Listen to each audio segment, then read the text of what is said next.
Hello everyone, good evening to all of you. मेरा नाम है अरुण चित्रा और स्टडी क्विक पे आपका बहुत बहुत स्वागत है। प्लीज एक बार कंफर्म कर दीजिए आप लोग को मेरी वॉइस प्रॉपर और लाउड आ रही है। क्लास को स्टार्ट करें, प्लीज कंफर्म करिएगा।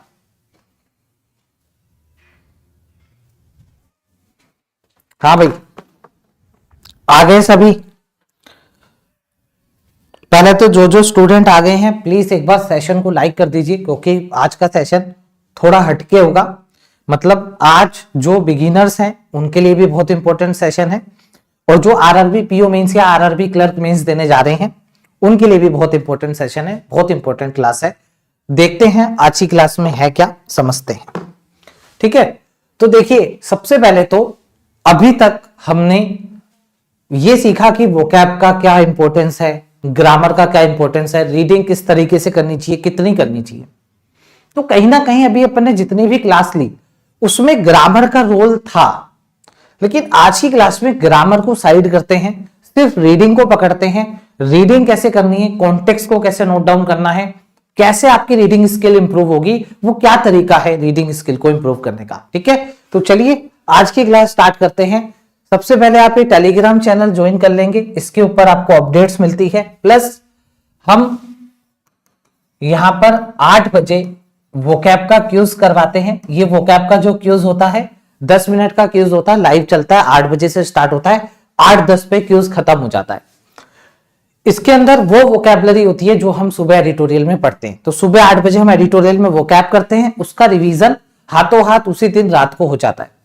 तो आप इस टेलीग्राम चैनल पर जुड़ सकते हैं। इसी टेलीग्राम चैनल पर लिंक आ जाता है 8 बजे कि क्यूज स्टार्ट हो गया, आप लोग ज्वाइन हो सकते हैं।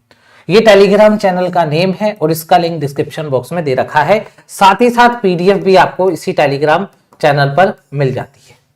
चलिए, और यहां पर मैं आपको जो भी चीजें सिखा रहा हूं, जो भी क्लासेस यहां पर चल रही हैं, वो सारे कंसेप्ट में बिल्कुल जीरो से, बिल्कुल बेसिक से, ये इंग्लिश एक्सक्लूसिव मेरा बैच है, इसके अंदर मैं कवर करवाता हूं। इस बैच के अंदर हम बिल्कुल जीरो से पढ़ते हैं। अभी एक बैच इसके अंदर लॉन्च होने वाला है, फाउंडेशन बैच, जिसका नाम है मंजिल बैच 2026। तो मंजिल बैच 2026 13 से स्टार्ट होगा।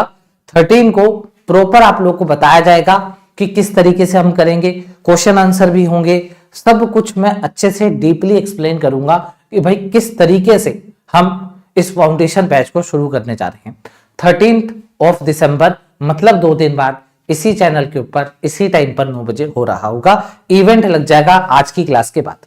ठीक है, और अगर आप मुझसे मेंस पढ़ना चाहते हैं, आरआरबी पीओ मेंस के अगर स्टूडेंट हैं, तो पेड बैच के अंदर लगातार हम 200 मेंस के क्वेश्चंस को टैकल कर रहे हैं, जिसमें मैं आप लोग को 5 मॉक टेस्ट बना करके दे रहा हूं। आपको खुद से अटेम्प्ट करना है, फिर आकर के उसको मैं लाइव सोल्व करता हूं टाइमर के साथ। स्ट्रेटेजी अप्रोच सीखते हैं, कैसे क्वेश्चंस को, कैसे ऑप्शंस को एलिमिनेट करना है। ये अगर आपको बैच लेना है तो इंग्लिश अधिकार बैच है, 299 इसका प्राइस है, आप जाकर के ले सकते हैं। जितने भी बैचेस हैं सब आपको learningniti.com पर मिलेंगे, या फिर डिस्क्रिप्शन बॉक्स में लिंक है, आप वहां से भी बाय कर सकते हैं।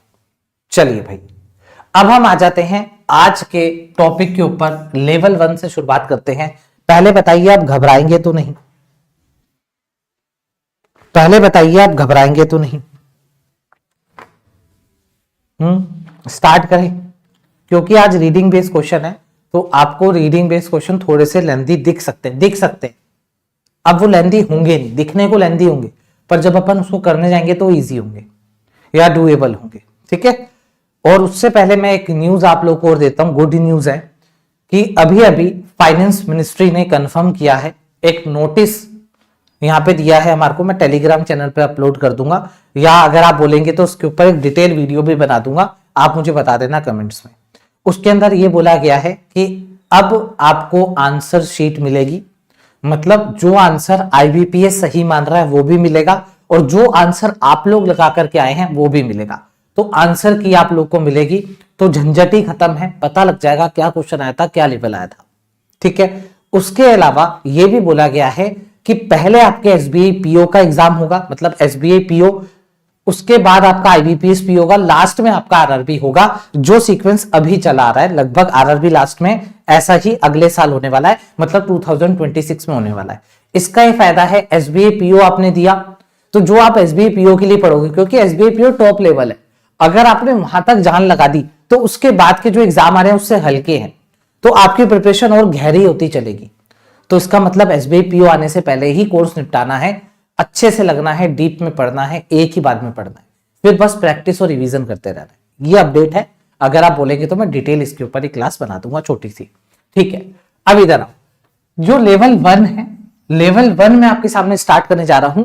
हम यहां पर ये सीखेंगे कि रीडिंग बेस्ड क्वेश्चन को आखिर बनाते कैसे, क्योंकि जो हिंदी मीडियम के स्टूडेंट हो गए या कुछ ऐसे स्टूडेंट हो गए जिनकी इंग्लिश वीक है, उनको इंग्लिश इतनी समझ में नहीं आती, तो सबसे बड़ी दिक्कत उनको ये होती है, मेंस हो या प्री हो, अगर रीडिंग बेस्ड क्वेश्चन आ जाते हैं तो उनसे बनते नहीं।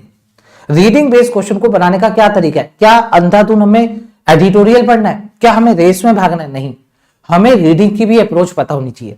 इसका मतलब ये नहीं रीड कर लिया हिंदी कर ली, नहीं, रीड करने का मतलब हिंदी करना नहीं होता, अप्रोच आपको पता होनी चाहिए। तो चलिए देखते हैं, पहला क्वेश्चन मैं आप लोगों को दे रहा हूं। मैं पहले क्वेश्चन में आपको कुछ नहीं बता रहा, बस आप मेरा एक कहा मानिए, घबराइएगा मत। हो सकता है आपको बहुत बड़ा क्वेश्चन लगे, पर यकीन मानिएगा मैं बहुत कुछ सिखा करके जाऊंगा आज आपको। आपको क्या करना है, मेरे कहने पर आपको पहले ये रीड करना है, पहले आपको ये पूरा रीड करना है, उसके बाद आपको क्वेश्चन पढ़ना है और मुझे आंसर देना है, ठीक है। इसको रीड करिए, क्वेश्चन पढ़िए और आंसर दीजिए, फटाफट करिए।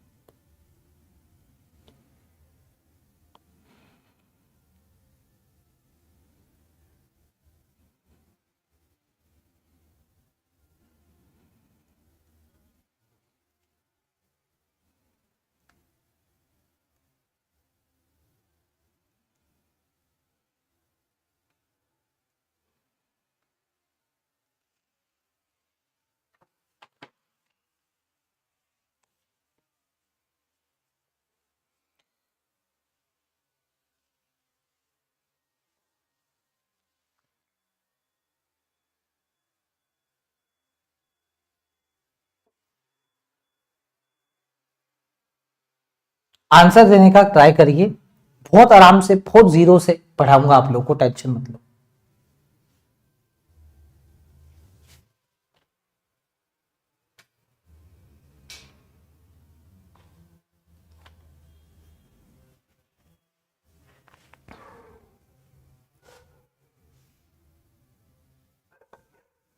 चलिए इस क्वेश्चन को समझते हैं। देखो सुनो,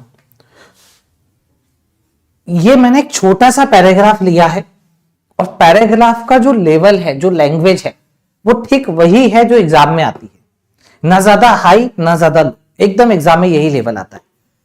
अब मैंने आपको क्या कहा, पहले इसको पढ़ो फिर आंसर दो, मैंने ये कहा था आपको। अगर आपने इस पैसेज को पूरा पढ़ा और फिर आपने क्वेश्चन को पढ़ा, तो आपने जैसे ही क्वेश्चन को पढ़ा तो आपने देखा क्वेश्चन के अंदर तो पोल रिजल्ट्स मांग रहा है, तो एक बार के लिए आप वापस गए ना, बताना मुझे, आप वापस गए ना पोल रिजल्ट के ऊपर, जहां पर ये पोल किया गया है, आप एक बार को तो वापस गए होंगे, मैं गारंटी के साथ कह सकता हूं। तो इसका मतलब ये है कि क्वेश्चन का आंसर तो सभी दे देंगे, जैसे कि मैक्सिमम स्टूडेंट का आंसर जो है बी आ रहा है, कईयों का डी भी आ रहा है। तो इसका मतलब ये है कि भाई इसका आंसर तो आ जाएगा। सवाल ये नहीं है आंसर लाना, सवाल ये है कम टाइम में परफेक्ट स्ट्रेटजी क्या होगी जिससे आंसर भी आए, जल्दी आए और करेक्ट आए। तो परफेक्ट स्ट्रेटजी यहां पर ये कहती है कि भाई अगर तुम पैराग्राफ पढ़ रहे हो, तुम्हें देना तो आंसर है। किसका आंसर देना है? जो क्वेश्चन पूछा गया है उसका देना है। तो अगर मान लो मैं पूरा पैसेज पढ़ रहा हूं और मुझसे क्वेश्चन ये पहली लाइन से पूछ लिया गया, तो क्या मैं पूरा पैसेज पढ़ने के बाद उतना रिटेन कर पाऊंगा क्या पहली लाइन में क्या बोला था? नहीं कर पाऊंगा। तो इसका मतलब सही अप्रोच क्या है? जब भी रीडिंग बेस्ड क्वेश्चन आएगा तो उसकी सही अप्रोच ये होगी कि भाई पहले तो क्वेश्चन पढ़ ले, क्वेश्चन जब पढ़ लोगे आप तब आपको पता चलेगा कि भाई क्वेश्चन में मेन डिमांड किसकी है, क्वेश्चन में पूछा क्या जा रहा है। आ रही है मेरी बात समझ में? देखो यहां पर जो एक्सर्प्ट लिखा हुआ है, एक्सर्प्ट का मतलब होता है टेक्स्ट का छोटा सा टुकड़ा। ये पूरा पैराग्राफ नहीं है, मतलब सॉरी पूरा पैसेज नहीं है, पैसेज का छोटा सा टुकड़ा है, तो छोटे से टुकड़े को, टेक्स्ट के छोटे से टुकड़े को अपन क्या कहते हैं, एक्सर्प्ट कहते हैं। ठीक है, एक्सर्प्ट ये भी एक वोकैब है, कोई दिक्कत किसी को? तो आप मेरी बात को समझ रहे हैं। मैं आप लोगों को एक ऐसी गाइडेंस दे रहा हूं जो आपको आगे तक फॉलो करनी है, क्योंकि मैंने टाइटल का नाम क्या लिखा है, 2026 की प्रिपरेशन स्टार्ट करने से पहले आपको पता होना चाहिए कैसे पढ़ना है। तो आपके दिमाग में एक बात फिट हो गई, अरे यार सर ने कहा पहले क्वेश्चन पढ़ेंगे, तो जब तुमने क्वेश्चन पढ़ा तो क्वेश्चन में क्या कहा जा रहा है, based on the excerpt, excerpt मतलब जो टेक्स्ट का टुकड़ा है, विच of the following can be logically inferred about the American psychiatric, नहीं साइकियाट्रिक, हाँ साइकेट्रिक ही तो है, साइकेट्रिक एसोसिएशन पोल रिजल्ट। तो यहां पर ये बोला जा रहा है जो भाई अमेरिकन का साइकेट्रिक एसोसिएशन है उसका जो पोल रिजल्ट आया है उससे आप क्या इन्फर कर सकते हो। तो आपने क्वेश्चन पढ़ लिया, आपने कहा ठीक है भाई इसके ऊपर मेन बात हुई है, तो मैं पढ़ता हूं, पैसेज पढ़ता हूं मैं, तो आ जाओ पैसेज पढ़ रहा हूं। तो बोला जा रहा है ancient gifting wisdom suggest it is the thought that count. अब ये क्या बात हुई, यहां पर ये कह रहा है, सिंपल सा समझेंगे, एंशिएंट गिफ्टिंग विजडम, तो एंशिएंट मतलब जो पहले के टाइम से जो गिफ्टिंग विजडम है, विजडम का मतलब जो उसके पीछे की सोच है, जो थॉट है, वो सजेस्ट कर रहा है इट इज द थॉट, ये वो थॉट है दैट काउंट, जो गिना जाता है, मतलब जो कुछ इंपॉर्टेंस रखता है, जो कुछ वैल्यूएबल चीज रखता है। काउंट मतलब ये इंपॉर्टेंट है, इसको गिना जा रहा है, नोटिस किया जा रहा है। तो कुल मिलाकर के पहली लाइन में गिफ्टिंग को अच्छा बताया गया है, मतलब इसका इंपैक्ट पड़ता है ऐसा बताया गया।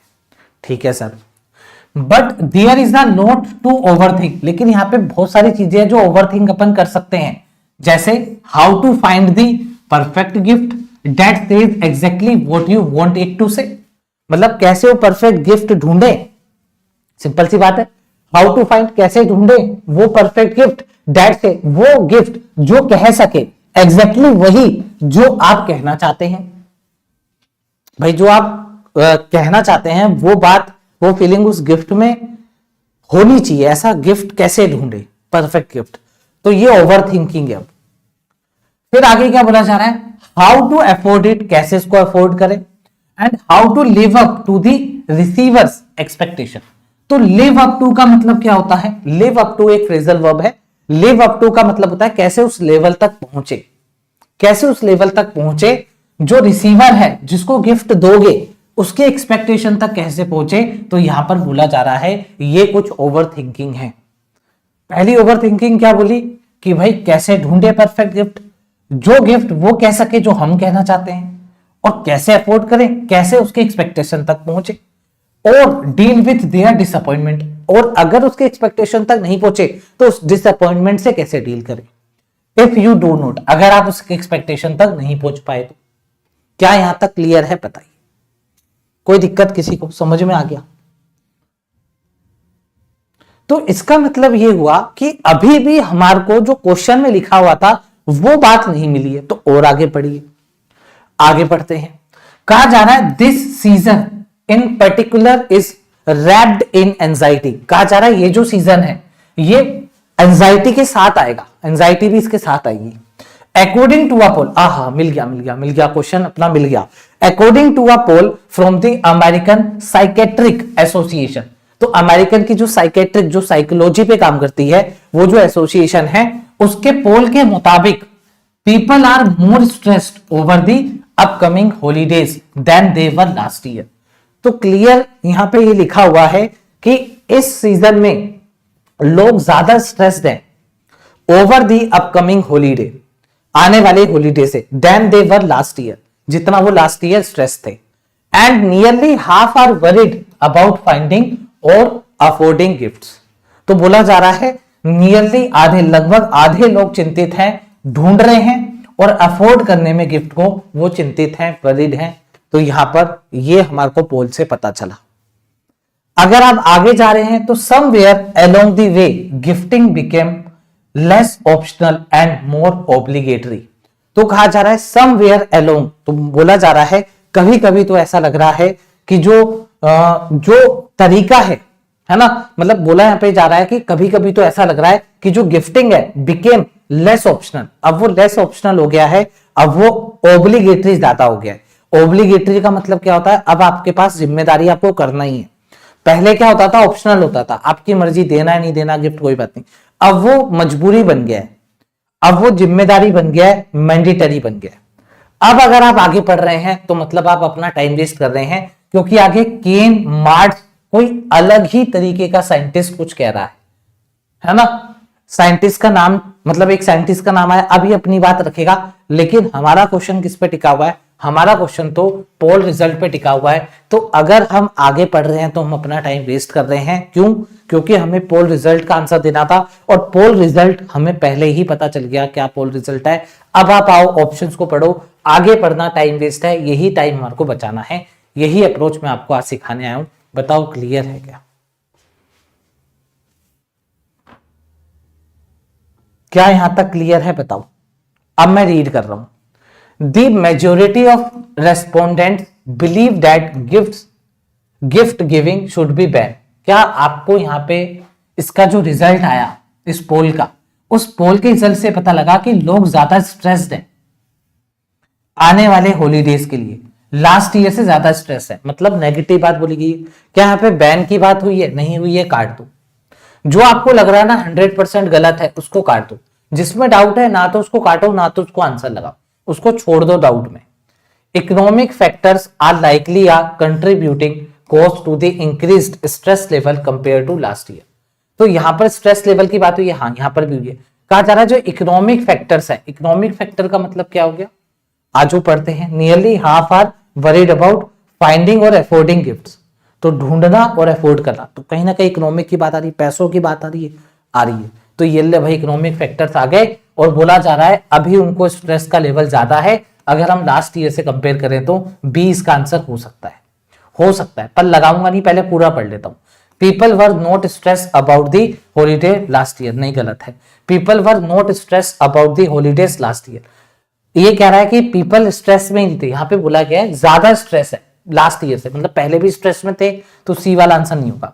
The expectation of performance is the sole reason. Sole reason, ये कुछ ऐसे वर्ड्स जब आप पढ़ेंगे मेरे साथ रीडिंग कॉम्प्रिहेंशन, तो आपको पता चलेगा कुछ ऐसे वर्ड होते हैं जब तक पैसेज में ना आए हम यूज नहीं कर सकते।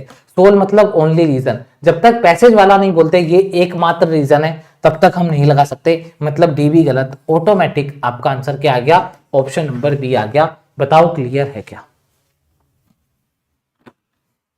क्या यहां तक क्वेश्चन क्लियर है बताइए, किसी को कोई दिक्कत? बी आंसर आ गया। अब आपने यहां से क्या सीखा, आपने यहां से ये सीखा कि यार पैसेज आते ही जो क्वेश्चन पैसेज से बन रहे हैं, रीडिंग से बन रहे हैं, ये नहीं कि धमाधम हम उसको पढ़ने लग जाए, नहीं।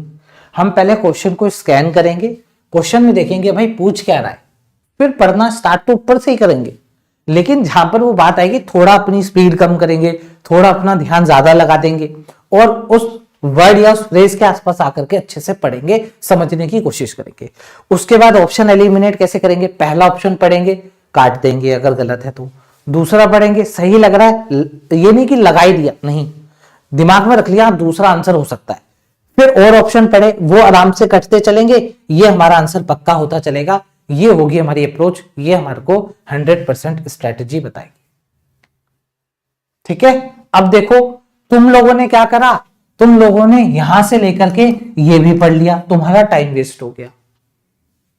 अगर मैं सिर्फ ये क्वेश्चन देता आपको तो टाइम वेस्ट हो गया ना, लाइन पढ़ करके, ऊपर का पढ़ते आंसर आ जाता। बात क्या पहला क्वेश्चन आपको क्लियर है, क्या आप चीजें समझ पा रहे हैं मैं क्या समझाने की कोशिश कर रहा हूं?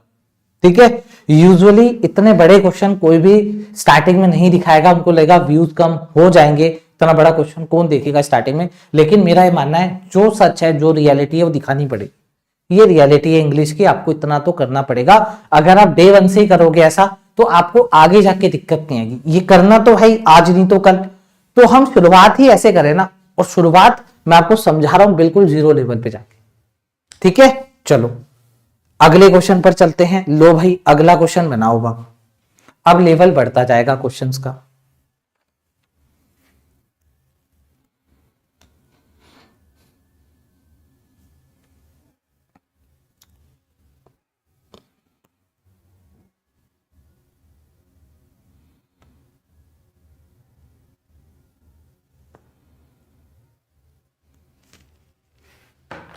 मैं एक काम कर रहा हूं, ये लीस्ट लाइकली वाला क्वेश्चन है, मैं अभी के लिए, सिर्फ अभी के लिए इसको मैं हटा रहा हूं। मैं पहले आपको ये वाला क्वेश्चन देता हूं जिसमें सेंट्रल थीम बतानी है। ये वाला क्वेश्चन मैं पहले आपको क्यों दे रहा हूं, क्योंकि सेंट्रल थीम का मतलब कोई कीवर्ड नहीं है, अब तुम्हें पूरा पढ़ना ही पड़ेगा। सेंट्रल थीम का मतलब क्या, पूरा पढ़ो तब सेंट्रल थीम आएगी।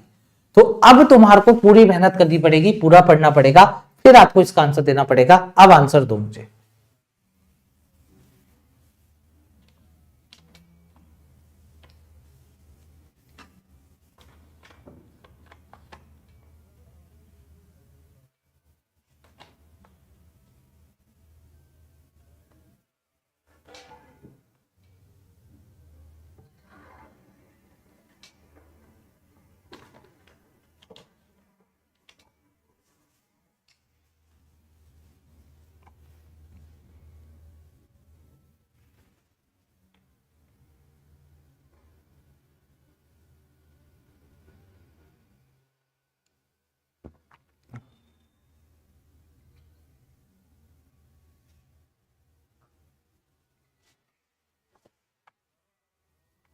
चलिए, आई होप अब आप लोगों ने पूरा पैराग्राफ रीड कर लिया होगा, क्योंकि यहां तक तो हमने हाफ कर ही लिया था।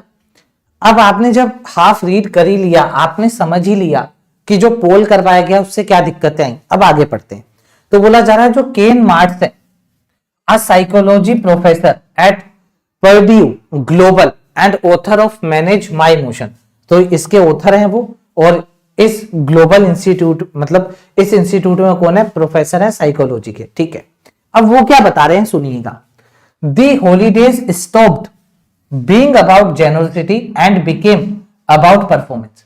तो कहा जा रहा है जो हॉलीडेज है उसमें जेनरसिटी खत्म हो गई है, अब बिकेम, अब जो हॉलीडेज है वो बन गए हैं परफॉर्मेंस से रिलेटेड। मतलब जेनरसिटी नहीं रही, अब परफॉर्मेंस रिलेटेड वो हॉलीडेज बन गए। मतलब हॉलीडेज में गिफ्ट देने होंगे, किसी को गिफ्ट देने होंगे, तो पहले गिफ्ट में जेनरसिटी होती थी, अब वो परफॉर्मेंस बन गया है। अच्छा, आगे और पढ़ो, समझ में नहीं आया कोई बात नहीं, आगे और पढ़ो, और खुल के बताया होगा। ही ऑफन हियर्स पीपल से, वो अक्सर सुनते हैं कहते हुए क्या, I have to buy for everyone, मुझे सबके लिए गिफ्ट लेना है। फिर I have to spend the same amount they spend, मुझे उतने का ही गिफ्ट लेना जितने का उसने मुझे दिया।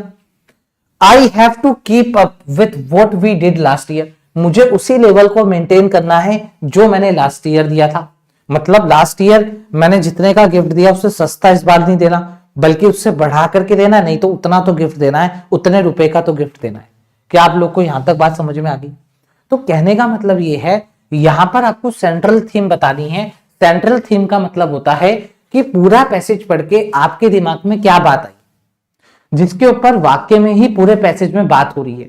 तो इसको आप ऐसे नहीं बोल सकते ये है इसका आंसर, नहीं, आपको रीड करना है, आपको देखना है क्या पूरे पैसेज में ऐसी बात हुई। अगर पूरे पैसेज में इसके इर्द गिर्द बात हो रही है तो वो आंसर है, नहीं तो उसको कट करोगे आप। जैसे जैसे आप ऑप्शंस कट करोगे अपने आप आंसर आपके सामने आएगा। देखो कैसे, सुनो।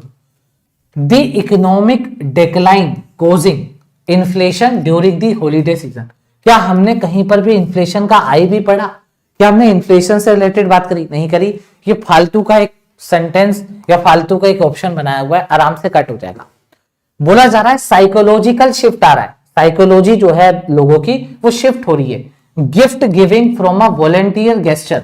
वॉलेंटियर गेस्चर का मतलब क्या होता है, पहले आपकी इच्छा है गिफ्ट देना है तो दो, अब वो चीज कहां पे शिफ्ट हो गई है, एक स्ट्रेसफुल सोशल ऑब्लिगेशन में शिफ्ट हो गई है। स्ट्रेसफुल मतलब स्ट्रेस के बारे में हमने पढ़ा, और सोशल ऑब्लिगेशन मतलब अब सोशली जिम्मेदारी है, मैंडेटरी हो गया, सोशली मैंडेटरी हो गया, ऑब्लिगेशन करना मैंडेटरी हो गया सोशली, कि अब आपको देना ही पड़ेगा गिफ्ट। अच्छा ठीक है, ये लग तो रहा है पर लगाऊंगा नहीं, सब पढ़ लेता हूं। The historical evolution of ancient gifting wisdom versus modern consumerism. अब इसको समझना, कहा जा रहा है कि इवोल्यूशन आ रहा है एंशिएंट गिफ्टिंग विजडम को लेकर के, और आज के मॉडर्न कंज्यूमरिज्म। कंज्यूमरिज्म मतलब कंज्यूम करना, ठीक है। अगर आप ध्यान से देखोगे तो हम यहां पर यह बात कर रहे हैं कि भाई पहले जो गिफ्टिंग की विजडम थी उसको माना जाता था इंपॉर्टेंट, लेकिन अभी क्या हो रहा है, ओवर थिंकिंग बढ़ गई है। अभी ये लोग जेनरसिटी से निकल करके कहां पे पहुंच गए, परफॉर्मेंस पे पहुंच गए हैं। तो क्या मैं यहां पर कंज्यूमरिज्म लिख सकता हूं? नहीं, कंज्यूमरिज्म नहीं लिख सकता। यहां पर भी कहीं गिफ्ट की बात हो रही होती तब मैं यहां पर इसका आंसर लगा सकता था कि एंशिएंट में गिफ्ट ऐसे दिया जाता था, अभी ऐसे। कंज्यूमरिज्म का मतलब जो कंज्यूम कर रहा है, तो जो कंज्यूम कर रहा है उसकी बात नहीं हो रही, जो गिफ्ट दे रहा है उसकी ही बात हो रही है। तो इसलिए आपका सी ऑप्शन नहीं हो सकता, क्योंकि सी ऑप्शन में इसने यहां पे कंसेप्ट चेंज कर दिया। डी को देखो, the necessity of budgeting strategy to handle holiday expenses. क्या यहां पर यह बताया जा रहा है कि जो बजट है, जो बजट से रिलेटेड स्ट्रेटजी है कि आप हॉलीडे एक्सपेंसेस को कैसे टैकल करोगे, वो बताया जा रहा है?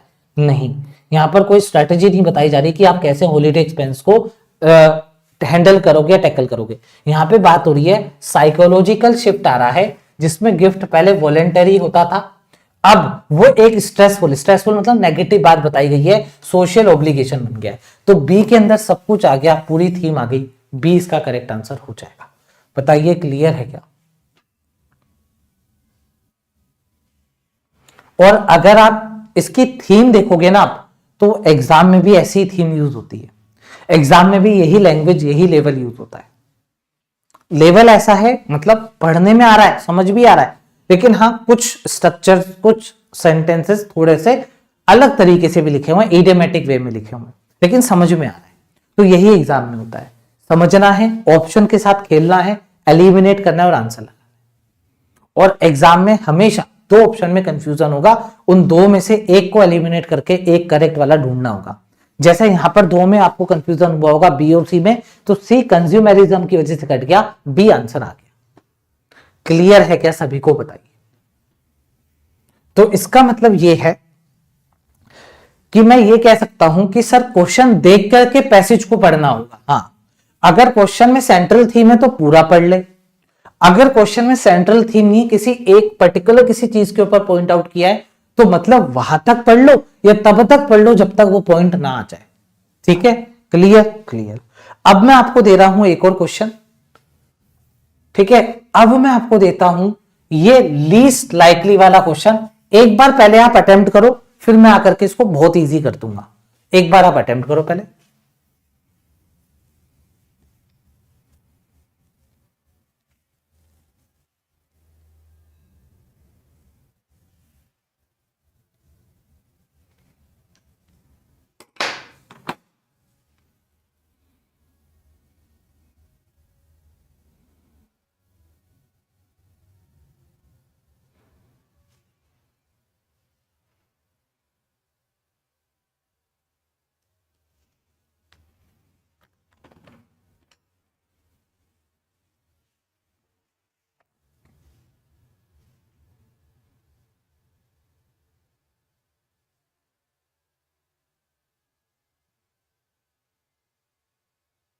अब देखो, इस क्वेश्चन का आंसर आप तभी दे सकते हैं जब आप पैसेज को नहीं, जब आप क्वेश्चन को ध्यान से समझेंगे।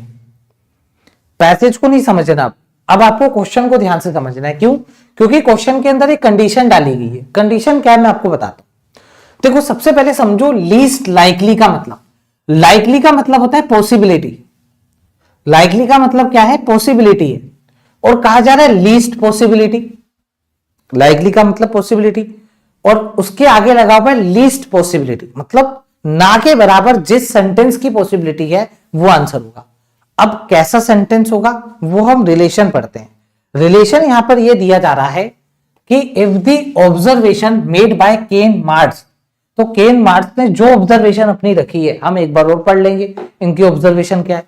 तो कहा जा रहा है अगर ये एक्यूरेट है, मतलब इनकी जो ऑब्जर्वेशन है, इन्होंने जो भी ऑब्जर्वेशन दी, अगर वो एक्यूरेट है, अगर वो सही है, तो बताइए कि कौन सा सिनेरियो, इनमें से कौन सा सिनेरियो है जो कि लीस्ट पॉसिबल होगा to occur this holiday season. मतलब ये जो हॉलीडे सीजन आने वाला है, एज पर केन मार्ट्स साइकोलॉजी, या इन्होंने जो भी अपनी ऑब्जर्वेशन रखी है उसके अकॉर्डिंग कौन सा सेंटेंस या कौन सा सिनेरियो लीस्ट पॉसिबल होगा। लीस्ट पॉसिबल होने का मतलब यह है कि जो इसने कहा है वो नहीं होगा, उसका उल्टा होगा।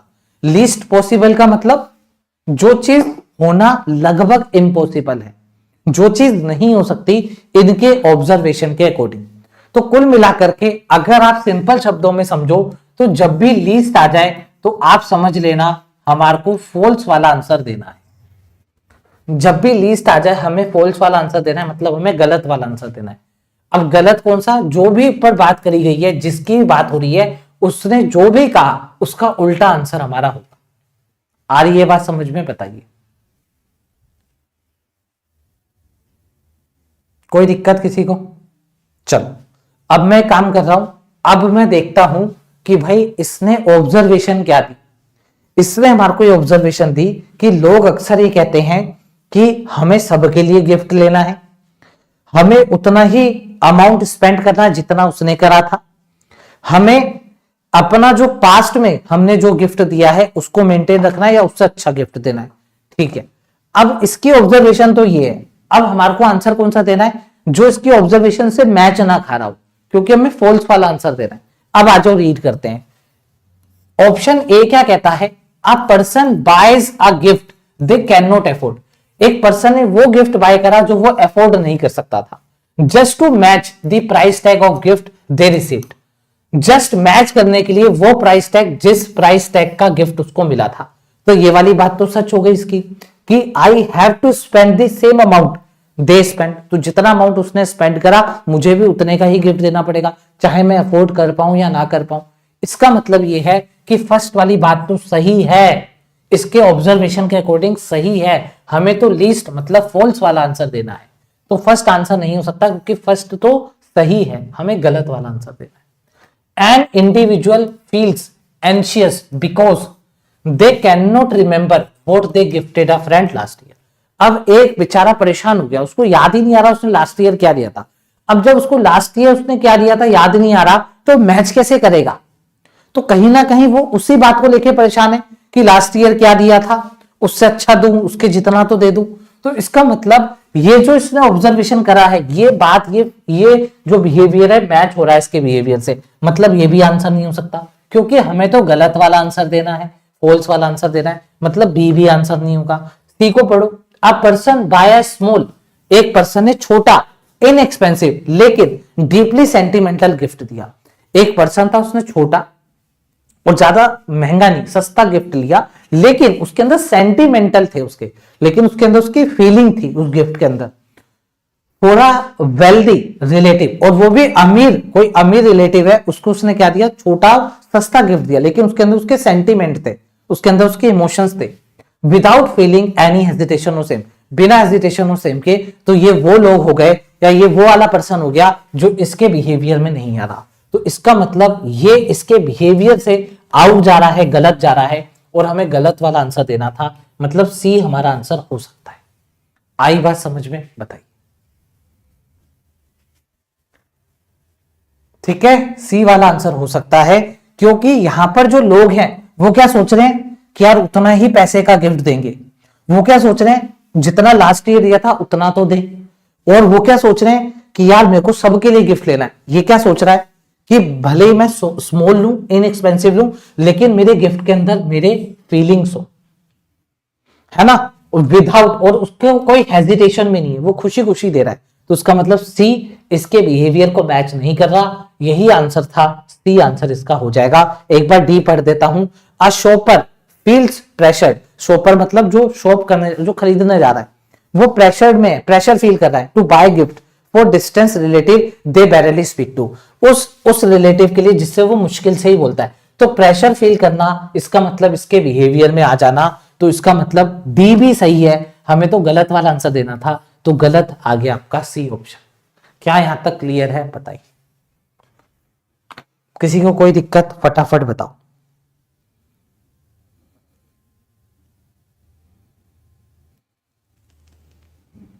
ठीक है, तो ये चीजें मैं आप लोगों को क्यों बता रहा हूं?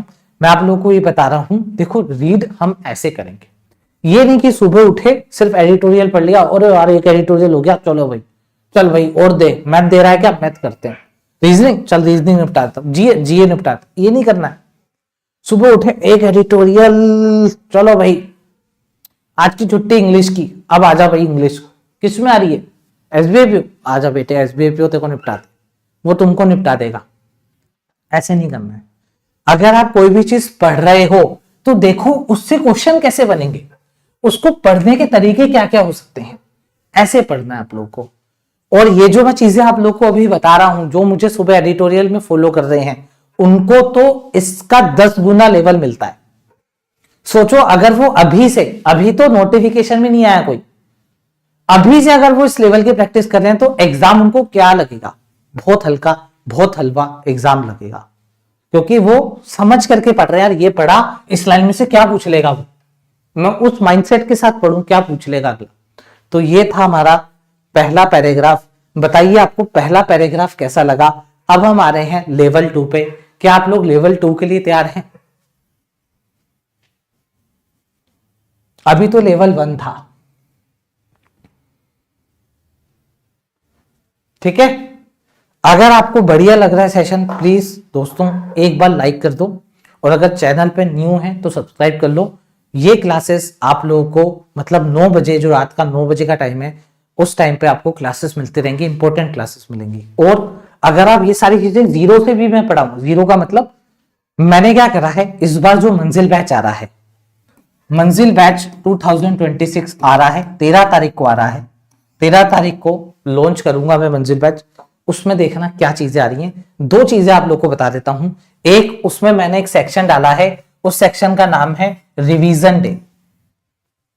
रिवीजन डे होगा। जो चीज हम एग्जाम पास में आता है, जब हम रिवीजन करते हैं, वो चीज एग्जाम पास में तब क्यों करें, क्यों ना हम स्टार्टिंग से उसको साथ लेकर चलें, काफी बोझ हल्का हो जाएगा।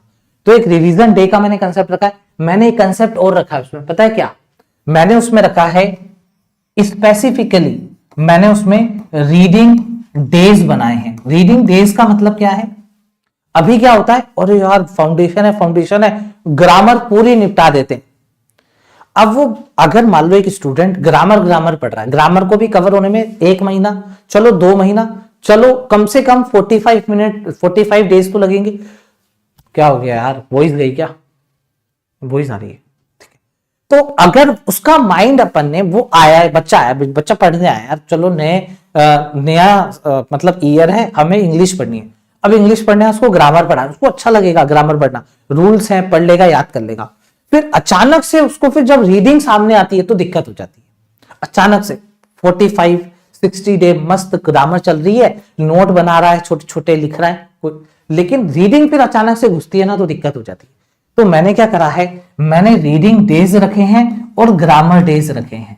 ले भाई, मतलब अब कुछ भी चीज ऐसी नहीं होगी जो बाद में करवाई जाए, सब कुछ साथ में लेकर चलेंगे। तो रीडिंग डेज और ग्रामर डेज करके भी मैं एक कंसेप्ट लेकर के आ रहा हूं। मैं बहुत अलग तरीके से प्लान किया हूं इस बार का मंजिल बैच। तो मंजिल बैच 2026 13 तारीख को हम लॉन्च करने जा रहे हैं, इसी 13 को, मतलब 13 दिसंबर को। तो आपको पता है मैंने 4 दिन 4 क्लासेस रखी थी, 3 हो गई, चौथी क्लास ठीक मैं 13 तारीख को रख रहा हूं। और जो 13 तारीख का टॉपिक होगा, अभी आपको इवेंट दिख जाएगा, अभी या कल मॉर्निंग में इवेंट दिख जाएगा, मतलब आपकी कल क्लास नहीं होगी। अब जो डायरेक्ट 4th क्लास होनी है, ये 4 दिन 4 टॉपिक में, तो वो जो 4th क्लास होनी है वो सीधा अपन 13th को करेंगे, उस वाली क्लास में ही अपन लॉन्च कर देंगे। मतलब ऐसा नहीं है कि मैं अलग से क्लास बना के ला रहा हूं सिर्फ लॉन्च की, नहीं, मैं आपको पढ़ाऊंगा 13 को भी। 13 को मैं आऊंगा, 13 को मैं एक टॉपिक ला रहा हूं, वो टॉपिक पढ़ते ही आपको समझ में आ जाएगा, यार ये तो बहुत इंपॉर्टेंट टॉपिक है। मतलब उस टॉपिक में से चाहे तुम प्री लो या मेंस लो, कन्फर्म क्वेश्चन है। चाहे प्री का पेपर दो, कोई सा भी एग्जाम हो, बैंक का, इंश्योरेंस का, अगर आपने वो टॉपिक देख लिया तो वो टॉपिक प्री में भी आता है, मेंस में भी आता है। तो मैं वो टॉपिक की क्लास लेकर आ रहा हूं एक तगड़ी। वो तगड़ी क्लास होगी 13 तारीख को 9 बजे होगी रात को, जो हमारी यूजुअल टाइम पे होती है, 9 बजे रात को होगी। और उसी में मैं आप लोगों को मंजिल बैच के बारे में बता दूंगा कि क्या होने वाला है। और एक्चुअल में वो क्लास ही ऐसे प्लान कर रहा हूं कि जैसे मैं मंजिल बैच की क्लास ले रहा हूं, ठीक है। तो एक तरीके से वो पेड क्लास होगी। 13 तारीख को आप सब आइएगा जरूर 9 बजे। अब लेवल 2 पे चलते हैं, देखते हैं लेवल 2 का कमाल, ठीक है। देखते हैं लेवल 2 का कमाल। आज ये लेवल 2 है, मैं कुछ नहीं बता रहा, आपने अभी तक जो सीखा है वो इंप्लीमेंट करो, देखो कर पा रहे हो क्या।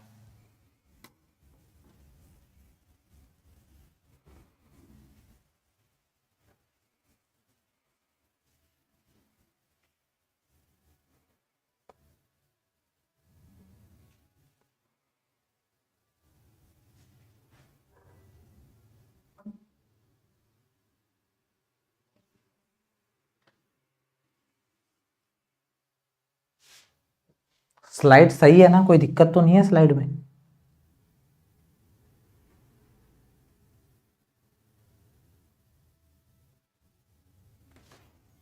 जी हाँ, एसएससी और बैंकिंग, अगर आपने बैंकिंग की ग्रामर कर ली तो एसएससी फिर कुछ भी नहीं है उसके आगे, है ना।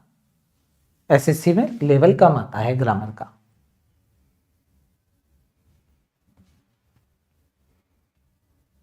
हाँ भाई, तो आपने क्या अप्रोच लगाई इस क्वेश्चन में? आपने यही अप्रोच लगाई ना।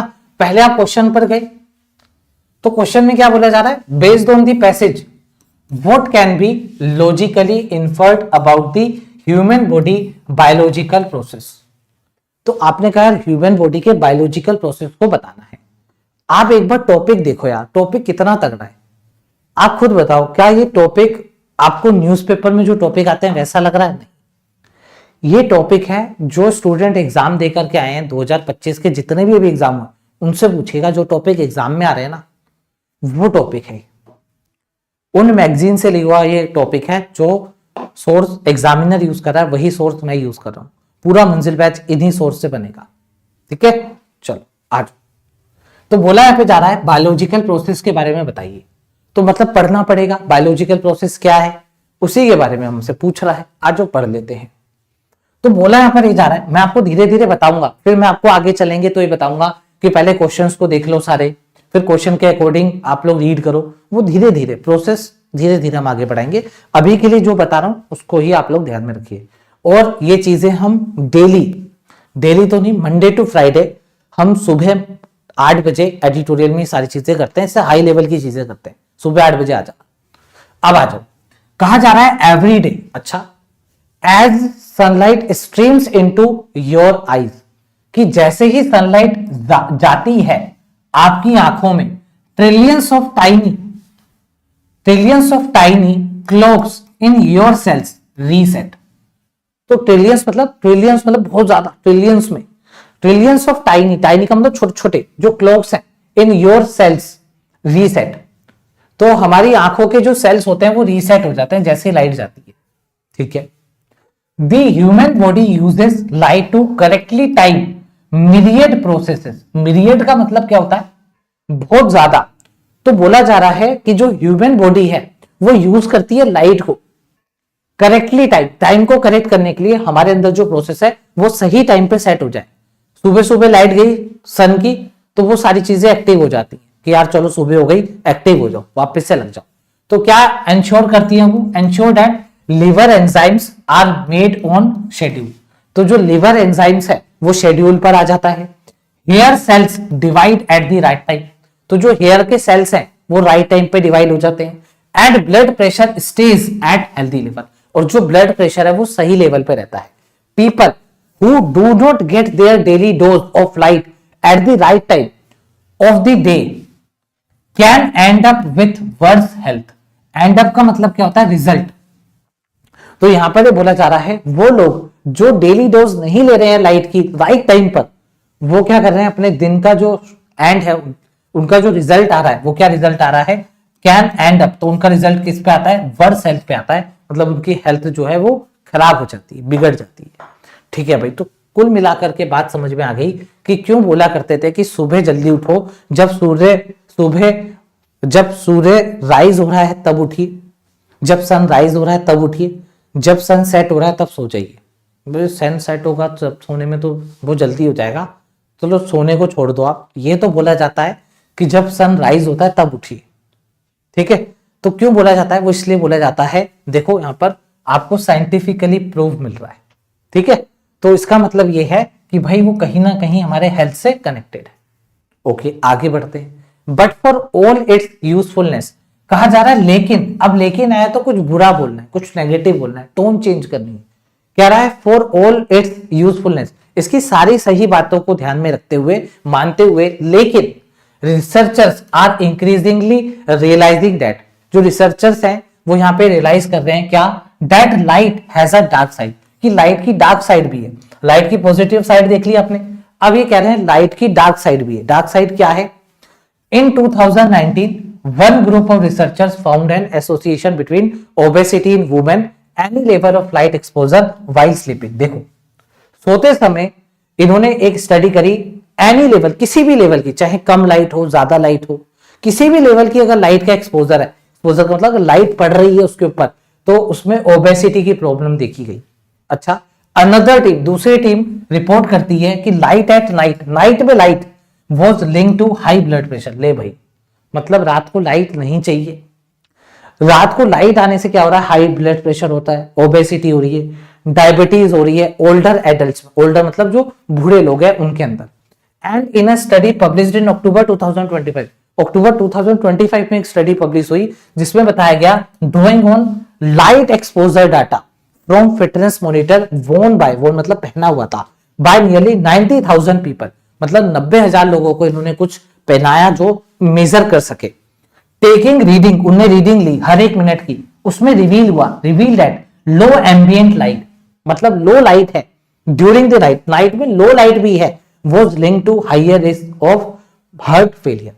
कम लाइट है तब भी हार्ट की उसको प्रॉब्लम हो सकती है, हार्ट की। एंड अदर कार्डियोवैस्कुलर, कार्डियोवैस्कुलर मतलब हार्ट से रिलेटेड प्रॉब्लम ओवर अबाउट 10 सालों में उसको ये दिक्कत हो जाएगी अगर रात में हल्की सी भी लाइट उसको अगर दिख रही है तो। देख लो बा,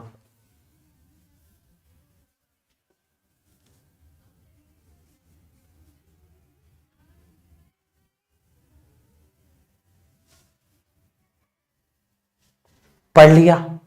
अब जब आपने पढ़ा, मैंने पूरा क्यों पढ़ दिया, आप कहोगे सर पूरा क्यों पढ़ दिया, मैंने पूरा इसलिए पढ़ दिया क्योंकि मुझे पहले क्वेश्चन में यहां पर जो मैंने आपको क्वेश्चन, अभी आपको नहीं बता के और भी क्वेश्चन है या इसके नहीं है, अभी इस क्वेश्चन के अकॉर्डिंग तो मुझे कोई भी ऐसा कीवर्ड नहीं मिला कि मैं कहीं रुक जाऊं, मुझे एक बार को पूरा पढ़ना ही पड़ा क्योंकि मुझे कोई कीवर्ड नहीं मिला। वहां तो मैं पोल मिल गया था, अमेरिकन की कोई कंपनी थी उसका पोल मिल गया था, यहां पर कोई पोल या फिर कोई ऐसा कीवर्ड नहीं था, तो फिर मुझे मजबूरन पूरा पढ़ना पड़ा। अब आ जाओ, liver enzymes are only, only हम नहीं लगा सकते जब तक पैसेज में ओनली का जिक्र ना हो, ये बात आप लोग नोट डाउन कर लीजिए, ए आंसर नहीं हो सकता। Artificial light has no effect on trillions of tiny clocks, कहा जा रहा है आर्टिफिशियल लाइट का कोई इफेक्ट नहीं पड़ता, हमें क्या पता, हमने तो यहां पे नहीं पढ़ा कि कोई इफेक्ट नहीं पड़ता, हटा इसको। The timing of biological functions like cell division is influenced by external light cues, बिल्कुल सही है। कहा जा रहा है जो टाइमिंग है बायोलॉजिकल फंक्शन की, जैसे कि सेल का डिवीजन होना, ये इन्फ्लुएंस्ड बाय, मतलब ये इन्फ्लुएंस्ड बाय है, मतलब ड्रिवन बाय है, अफेक्टेड बाय है, किससे, एक्सटर्नल लाइट क्यू से। एक्सटर्नल लाइट पड़ेगी तो ये कहीं ना कहीं इन्फ्लुएंस्ड होंगे, अफेक्ट होंगे। Obesity in women is caused exclusively, exclusively लिखना मतलब ओनली लिखना एक ही बात है। कहा जा रहा है जो मोटापा है सिर्फ और सिर्फ लाइट की वजह से होता है, नहीं, ज्यादा ठूस लो तब भी हो जाता है ना भाई। अब ऐसा थोड़ी ना वुमेन के अंदर जो ओबेसिटी है सिर्फ लाइट से होती है, ज्यादा ठूस लिया, मोमोज खा लिए, बर्गर खा लिए, एक्सरसाइज नहीं करी, उससे भी हो जाता है। शुगर ज्यादा खा ली, उससे भी हो जाता है। तो हम एक्सक्लूसिवली नहीं लगा सकते, मतलब ओनली नहीं लगा सकते, इसलिए आपका डी गलत है, सी इसका करेक्ट आंसर है। बताइए क्लियर है क्या? ठीक है, तो यहां से आपने क्या सीखा, यहां से आपने सीखा कि सर क्वेश्चन पढ़ेंगे, क्वेश्चन में क्लू मिला ही नहीं, अटके ही नहीं गए, तो पूरा पढ़ दिया था, फिर तो हमने फिर पूरा ही पढ़ना है, कहीं अटकना ही नहीं है अपन को। अच्छा ठीक है सर, ये तो इजी है, हम कर लेंगे, कोई दिक्कत वाली बात नहीं है। आपने लेवल 2 क्यों लिखा, चलो लेवल 2 क्यों लिखा उस पर चलते हैं। अब मैं आपको दे रहा हूं एक और क्वेश्चन, पहले वाला क्वेश्चन बनाओ, ये है इस पैसेज का क्वेश्चन नंबर 2, इसको बनाओ। पूरा पैसेज आप लोग पढ़ चुके हैं, फटाफट आंसर।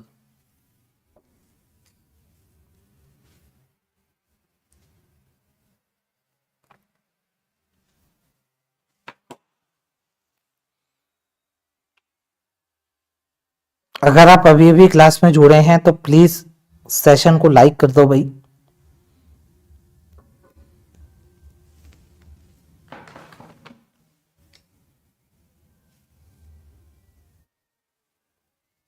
अब देखो इसका आंसर जल्दी आएगा, क्यों जल्दी आएगा, क्योंकि आपने क्या करा, आपने जब पहला क्वेश्चन करा ना तो आपने पूरा पढ़ लिया, तो पूरा पढ़ लिया तो उसमें सेंट्रल थीम वाला जो क्वेश्चन है या फिर टाइटल वाला जो क्वेश्चन है वो कवर हो गया।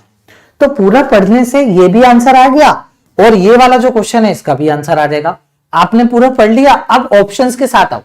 ये मत देखो यार सेंट्रल थीम आ गया वापिस से पढ़ता हूं, नहीं, अब आप ऑप्शंस पे जोर दो और गलत और सही पे ध्यान दो, कौन सा गलत है कौन सा सही है। The technological advancements in fitness monitors and health trekking. क्या हम बोल रहे हैं टेक्नोलॉजिकल एडवांसमेंट आ गया है? क्या हमने यहां पर ही बात करी टेक्नोलॉजी में चेंज आ रहे हैं, टेक्नोलॉजी बढ़ती जा रही है? अबे टेक्नोलॉजी की बात नहीं हो रही है, यहां पर बात हो रही है लाइट की। तो लाइट ही तो सेंट्रल थीम बनेगी, तो हटा भाई इसको, ए को हटा। The dual nature of light exposure, भाई लाइट के दो नेचर है, बायोलॉजिकल नेसेसिटी भी है और पोटेंशियल हेल्थ रिस्क भी है। बिल्कुल सही है भाई, सुबह उठोगे सही टाइम पे लाइट लोगे तो अच्छा है, रात को लाइट में सो गए तो दिक्कत है। तो ये वाला आंसर हो सकता है पर लगाऊंगा नहीं, पहले पूरे ऑप्शन पढ़ूंगा। The alarming rise of obesity and heart failure in the modern. क्या हम यहाँ पे ओबेसिटी और हार्ट फेलियर की बात करने आए कि मोटापा बढ़ रहा है खा खा के? नहीं, यहां पर हम मोटापे की बात नहीं करने आए, यहां पर हम लाइट की बात करने आए। The evolutionary history of human circadian rhythm, देखो इसका मतलब होता है साइकिलिक रिथिम की बात हो रही है, तो हम इवोल्यूशनरी हिस्ट्री की बात नहीं कर रहे हैं, ये आज भी है, तो डी को हटा। बी की बात कर रहे हैं हम, बी में लाइट एक्सपोजर की बात कर रहे हैं। क्या यहां तक क्लियर है? कोई दिक्कत किसी को? तो इसका मतलब ये है कि सर अगर रीडिंग ऐसे करनी है, कैसे करनी है? रीडिंग का मतलब क्या है? क्वेश्चन सामने होने चाहिए। रीडिंग का मतलब ये नहीं है एक पैराग्राफ पढ़ लूंगा मेरा तो इंग्लिश निकल जाएगा। रीडिंग करो रीडिंग करो रीडिंग करो, लेकिन तरीके से। सिर्फ रीडिंग करना इज नॉट अ सोल्यूशन, ठीक है? रीडिंग करना सही अप्रोच के साथ वो एक परफेक्ट सोल्यूशन है। आगे आंसर, कितनी खुशी हो रही है। चलो भी थोड़ी सी खुशी देखते हैं, आपकी खुशी कब तक चलती है। इस क्वेश्चन को बनाओ, क्वेश्चन नंबर 3।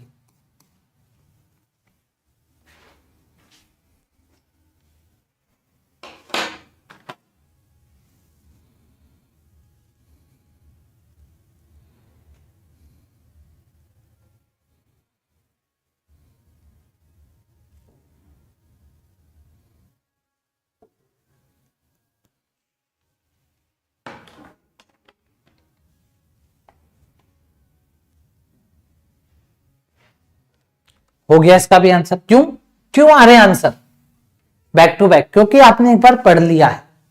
अब क्या बोला जा रहा है? According to the text what is the potential consequence of failing to get light exposure at the correct time. अगर आपने करेक्ट टाइम पे लाइट नहीं ली तो क्या होगा? दिक्कत आएगी। उसने कहा है करेक्ट टाइम पे लाइट ले लें तो दिक्कत आएगी। तो पढ़ते हैं, the body tiny clocks will stop functionally entirely. क्या पूरी तरीके से जो बॉडी की जो क्लॉक्स है पूरी तरीके से रुक जाएगी? नहीं। इसका मतलब क्या है? ए गलत है। Hair cells will divide too rapidly, hair cell जल्दी से डिवाइड हो जाएगी? हमें क्या पता, हटा। और अरे वाह बेटे वाह, कैंसर ही कर दिया। बताओ यार, देखो इसको है, जरा सी लाइट क्या नीली, कैंसर ही कर बैठा है। तो इतना भी यार, इतना भी स्ट्रिक्ट मत हो भाई, इतना भी स्ट्रिक्ट मत हो, कैंसर मत कर, सीधा आगे बढ़ो। द इंडिविजुअल में एक्सपीरियंस डिटेरोरेटिंग हेल्थ। हाँ, जो इंडिविजुअल है, जो बंदा है, जो गलत टाइम पे, मतलब गलत टाइम पे कह रहा हूं, जो सही टाइम पे लाइट नहीं ले रहा है ना, उसकी हेल्थ बिगड़ सकती है। ये आंसर हो सकता है। The risk of heart failure will decrease. अरे हार्ट फेलियर के रिस्क बढ़ जाएंगे। डी आंसर गलत है। अब कंफर्म हमारा आंसर सी आ गया। क्या क्लियर है बताइए? कोई दिक्कत किसी को? चलो अब एक काम करते हैं, अब मैं आपको देने जा रहा हूं कुछ ऐसे क्वेश्चंस जिसमें आपको थोड़ा सा दिमाग और थोड़ा सा आप लोगों को अच्छे से रीड करना पड़ेगा। क्वेश्चन नंबर 4 इसको बनाओ।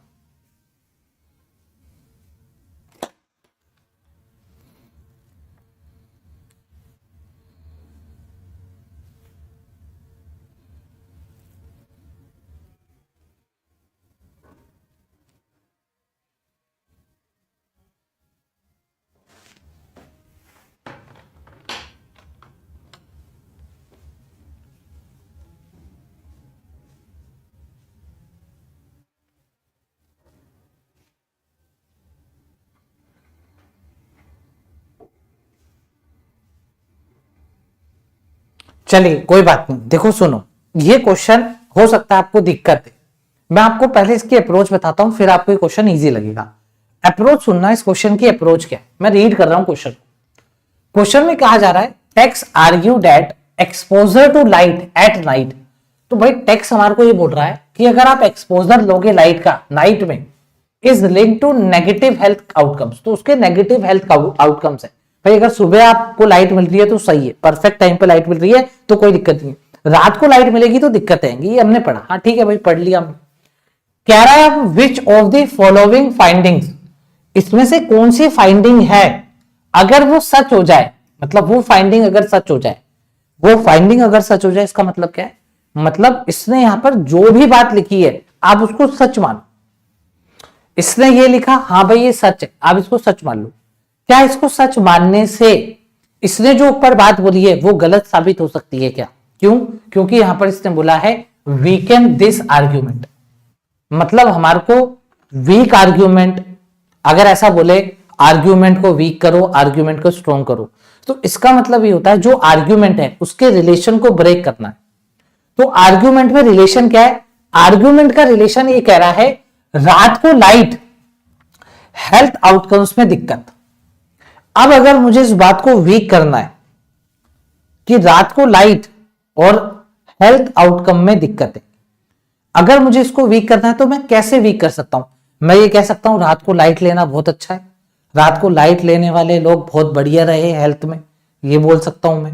या मैं ये भी बोल सकता हूं कि जो रात को लाइट ले रहे हैं वो और जो दिन में लाइट ले रहे हैं वो दोनों की तबीयत खराब है, कोई फर्क ही नहीं है दोनों में, तब भी इसकी बात वीक हो जाएगी।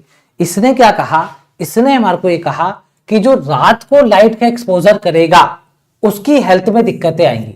बस हमें इस बात को वीक करना है, मतलब इसके इस रिलेशन को तोड़ना है, तभी तो वीक होगा। अब आप ये फाइंडिंग पढ़ो, मैं आपके साथ फाइंडिंग पढ़ता हूं। फाइंडिंग ये आई कि the mechanism by which light affects liver enzymes is different from how it affects blood pressure regulation. सुनो, हमें यहां पर यह बात करनी थी कि जो उसको रात को लाइट मिल रही है उसका जो हेल्थ है वो बिगड़ रहा है। यहां पर हम क्या पढ़ रहे हैं? ए में हम ये पढ़ रहे हैं कि भाई जो मैकेनिज्म होता है लाइट के इफेक्ट का वो liver enzymes is different, liver enzymes पे अलग तरीके से इफेक्ट पड़ता है और ब्लड प्रेशर पे अलग तरीके से इफेक्ट पड़ता है। हम ये नहीं बोल रहे हैं कि अफेक्ट कैसे पड़ता है, हम ये बोल रहे हैं जो रात को लाइट ले रहा है उसको इफेक्ट पड़ रहा है। इस हमारे को आर्ग्यूमेंट को वीक करना है। तो ये तो एकदम आउट ऑफ द बॉक्स हो गया। यहां पर तो ये बात हो रही है कि भाई एंजाइम्स जो होते हैं लीवर के उनको कैसे लाइट इफेक्ट करती है और जो ब्लड प्रेशर है उसको कैसे इफेक्ट करती है। हमें ये नहीं बताना, हमें ये वाले आर्ग्यूमेंट को वीक करना है कि जो रात को लाइट ले रहा है उसकी हेल्थ बिगड़ रही है। हमें इस वाले कंक्लूजन को, इस वाले आर्ग्यूमेंट को वीक करना है। तो ए का कोई लेना देना नहीं है। अब बी में देखो क्या कह रहा है। कह रहा है जो फिटनेस मॉनिटर्स लगाए थे 2025 की जो स्टडी हुई थी, मतलब जो 2025 में जो स्टडी हुई उसमें जो फिटनेस वाले जो उन्होंने पहने थे, बैंड पहने थे या जो वॉच उन्होंने पहनी थी, were found to be 99% accurate. वो 99% एक्यूरेट थी इन measuring ambient light level, ambient light levels को नापने में। तो भाई इससे वो वीक कैसे हो गया? ये तो कह रहा है उन्होंने हमारे को एक्यूरेट डाटा दिया, तो एक्यूरेट डाटा में तो यही आया ना, जिनको लाइट का एक्सपोजर मिल रहा था उनकी हेल्थ बिगड़ रही थी। तो इससे तो ये बात और स्ट्रांग हो जाएगी कि नाइट में लाइट मिल रही थी उनकी हेल्थ बिगड़ रही थी।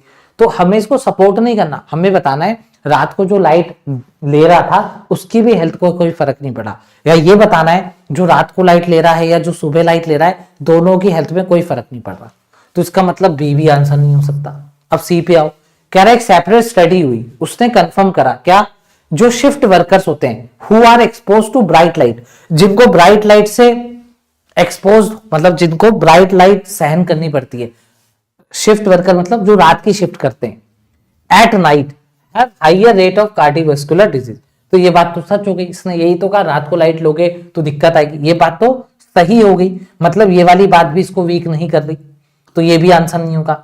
This study participants who slept with lights, कहा जा रहा है स्टडी हुई उन पार्टिसिपेंट्स पे जो सोए थे लाइट के साथ, had significantly higher caloric intake and lower physical activities level than those who slept in darkness।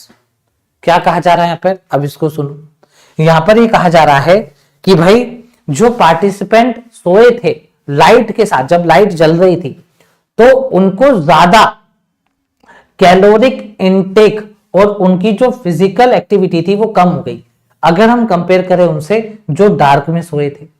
तो इसका मतलब ये है जो डार्कनेस मतलब जो अंधेरे में सोए थे, जिनको लाइट का एक्सपोजर नहीं मिला, तो इसका मतलब ये है उनसे ज्यादा ये फिजिकली एक्टिविटी में कम थे और उनसे ज्यादा इनको कैलोरिक इनटेक ज्यादा हो गया। तो कुल मिलाकर के जो डार्क में सोए थे उनको भी तो नेगेटिव इंपैक्ट पड़ा, इनको तो पड़ा ही पड़ा, लेकिन जो डार्क में सोए थे उनको भी तो पड़ा। तो इसकी बात यहाँ पे वीक हो गई। इसने क्या कहा था, जो रात को सो रहे हैं उनका जो हेल्थ आउटकम है वो गलत आ रहा है या उनका हेल्थ आउटकम सही नहीं आ रहा, लेकिन डी में कह रहा है जो डार्क में सो रहा है वो भी, उनकी भी हेल्थ बिगड़ रही है। तो डी अगर अपन लगा देंगे तो डी से यहां पर हमारा आर्ग्यूमेंट वीक पड़ जाएगा। बताओ क्लियर है क्या? हुआ क्या क्लियर? बताओ।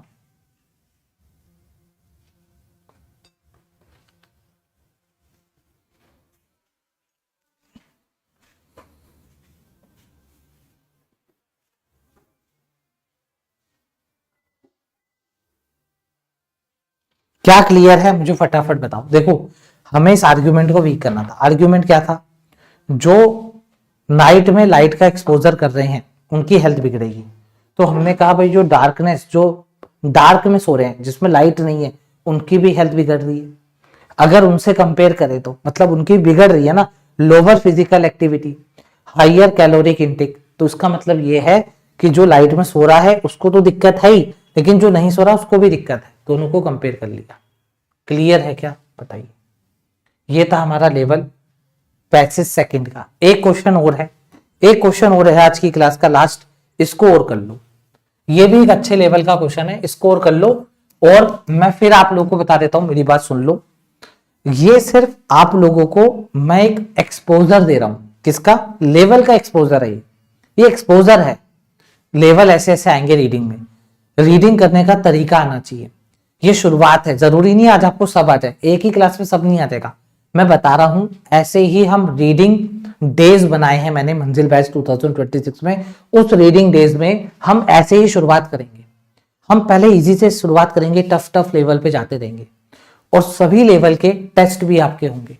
ठीक है, तो शुरुआत है। अब अगली जो क्लास होगी हमारी वो 13 तारीख को होगी। 13 तारीख को मैं एक ऐसा इंपॉर्टेंट टॉपिक ला रहा हूं जो सभी के लिए इंपॉर्टेंट है, चाहे आप बिगिनर हैं या पहले पढ़ चुके हैं, सभी के लिए वो टॉपिक इंपॉर्टेंट है। वो प्री और मेंस दोनों में आता है। 13 तारीख को हम 9 बजे मिलेंगे। पहले इस क्वेश्चन का आंसर दो फटाफट।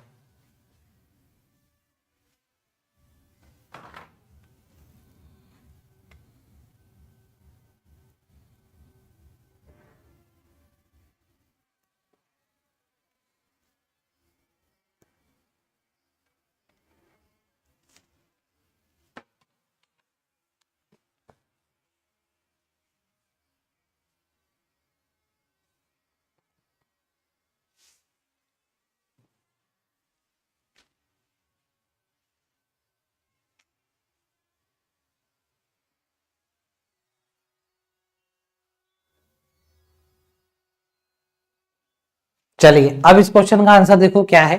पहले क्वेश्चन को समझना पड़ेगा क्योंकि क्वेश्चन में खेल है। क्वेश्चन में कहा जा रहा है कि आप इस स्टेटमेंट को कंसीडर करो एक बार। क्या है statement? The human body use light to correctly time myriad process.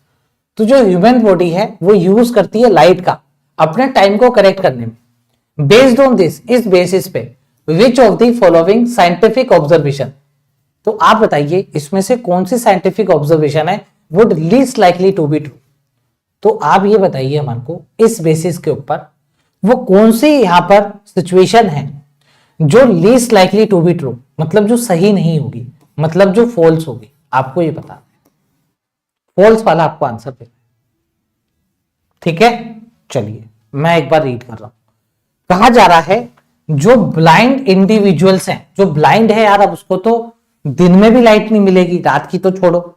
तो कहा जा रहा है जो ब्लाइंड इंडिविजुअल है वो कैन नॉट परसीव लाइट, वो लाइट को परसीव ही नहीं कर सकता। वो अक्सर स्ट्रगल करता है विथ सर्कैडियन रिथिम डिसऑर्डर। तो कहने का मतलब ये है यहां पर कि भाई वो अक्सर ये जो रिथिम होता है, रिथिम मतलब जो साइक्लिक रिथिम है, इस डिसऑर्डर के साथ वो स्ट्रगल करता है।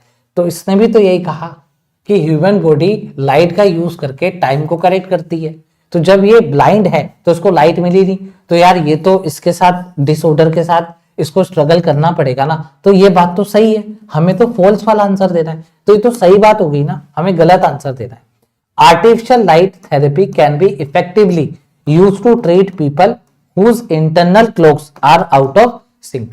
तो बोला जा रहा है आर्टिफिशियल लाइट थेरेपी का यूज किया जाता है ऐसे लोगों को ट्रीट करने के लिए जिनका इंटरनल क्लॉक जो सिंक होता है, जो इनका जो मतलब आप ये कह सकते हो इनका जो सिंक्रोनाइजेशन होता है वो इंटरनल अगर खराब हो जाता है, अगर बिगड़ जाता है, तो फिर इनको आर्टिफिशियल लाइट से सही किया जाता है। तो ये वाली बात सही हो गई ना कि ह्यूमन बॉडी लाइट का यूज करके टाइम को करेक्ट करती है। तो अगर मैं बोल रहा हूँ आर्टिफिशियल लाइट से इनको थेरेपी दी जाती है, तो ये वाली बात सच हो गई, हमें तो फॉल्स बताना है, ये भी बात सच है, ये भी आंसर नहीं हो सकता। सी में आओ, shift workers who sleep during the day, जो डे में सोता है और रात को काम करता है उसको क्या होता है, डिसरेगुलेटेड लीवर एंजाइम्स। तो ये भी नेगेटिव बात है, मतलब अगर इसको लाइट सही से नहीं मिल रही तो देखो उसको दिक्कत आ रही है क्योंकि इसका जो टाइम है वो करेक्ट नहीं हो पा रहा। मतलब ये भी बात सही है, ये भी बात सही है इस लाइन के अकॉर्डिंग। हमें तो गलत वाला आंसर देना है, फॉल्स वाला। Population living in areas with month of perpetual darkness, ऐसे लोग जो उस एरिया में रहते हैं जहां पर काफी महीनों तक डार्कनेस रहता है, अंधेरा रहता है, रात रहती है, experience no change in their psychological schedule. तो कहा जा रहा है कि भाई जो रात में रहते हैं, अब जो रात में रहते हैं उनके ऊपर तो लाइट पड़ी नहीं, तो कहा जा रहा है उनको तो कोई चेंजेस फील ही नहीं हुआ। इसका मतलब ये क्या कह रहा है, लाइट पड़ेगी तभी उनका टाइम सेट होता है। ये कह रहा है कि वो लोग काफी महीनों तक डार्कनेस में रहते हैं लेकिन उन्होंने तो कोई चेंजेस महसूस नहीं करे। इसका मतलब ये वाली बात गलत है, तो डी हमारा आंसर हो जाएगा। बताओ क्लियर है क्या?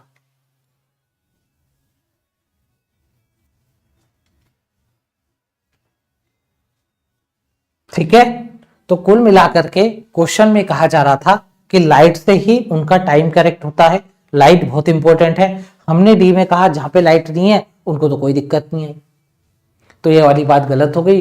लीस्ट लाइकली ट्रू हो गया, फॉल्स हो गया, ये ना फॉल्स, ऐसा हो ही नहीं सकता। क्लियर? तो कुल मिलाकर के ये थे आज के हमारे 2 रीडिंग कॉम्प्रिहेंशन। अब मैं आज की क्लास यहीं तक रखता हूं। आप मुझे कमेंट्स में बताइएगा कि आपने रीडिंग को इस तरीके से देखा था, क्या आप रीडिंग को इस तरीके से कवर करने की सोच रहे थे?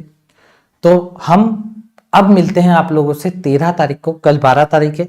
कल मैं एडिटोरियल तो ले रहा हूं सुबह 8 बजे, कल मैं रात को 9 बजे वाली क्लास नहीं ले रहा हूं।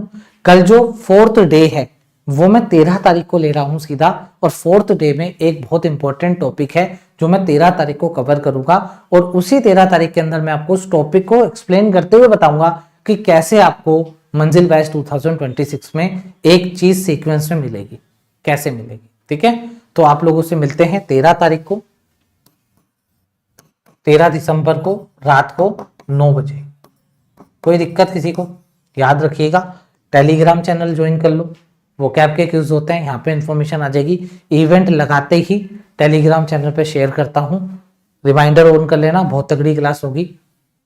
ठीक है भाई? और कोई भी डाउट हो, कोई भी दिक्कत हो तो कमेंट्स करिए, है ना। और जितना भी आपको बैचेस मेरे बारे में मिलेंगे, या अगर आप मंजिल बैच 2026 भी अगर आप ज्वाइन होना चाहेंगे तो वो आपको इंग्लिश एक्सक्लूसिव में ही मिलेगा। ठीक है, चलिए अब आज की क्लास में यहीं तक रखता हूं, मिलते हैं आप लोगों से नेक्स्ट क्लास में, तब तक के लिए थैंक यू।